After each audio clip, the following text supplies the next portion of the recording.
Hi friends, இந்த வீடியோவில் வந்து நம்ம என்ன பார்க்க போகிறோம் அப்படின்னா, இப்போ வந்து ஜெயிலர் 2 திரைப்படத்தை வந்து நம்மளோட சூப்பர் ஸ்டார் ரஜினிகாந்துக்கு ஈக்குவலாக வந்து ஒரு நடிகர் வந்து இப்போ வந்து இணைஞ்சிருக்காங்க அப்படின்னு இப்போ நியூஸ் கிடச்சிருக்குங்க. ஸோ இந்த ஒரு விஷயம் தான் ரசிகர் மத்தியில் ரொம்ப ரொம்ப ட்ரெண்டிங்காக போய்ட்டுருக்கு. ஸோ அதை பற்றி அந்த வீடியோ டீட்டெயிலாக பேச போகிறோம்.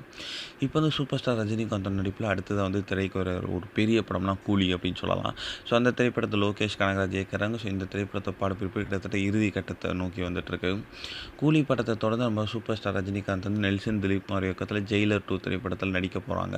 ஸோ முதல் பாகத்தை போலவே வந்து கண்டிப்பாக வந்து இந்த திரைப்படத்தில் சிவராஜ்குமார் மற்றும் மோகன்லாலோட கேமியோ கன்ஃபார்மாக இருக்குது அப்படின்னு நியூஸ் கிடச்சிருக்கு. ஸோ அதேமாதிரி வந்து இந்த திரைப்படம் குறித்து நிறைய லேட்டஸ்டான அப்டேட்ஸ் வந்துட்டு இருக்குங்க. ஸோ அதன்படி பார்த்தா வந்து நிறைய பேர் வந்து இந்த திரைப்படத்தில் நிறைய முன்னணி நடிகர்களில் கேமியோ பண்ணலாம் அப்படின்ட்டு நெல்சன் திலீப்குமார் ஒரு ஐடியாவில் இருக்காராம்.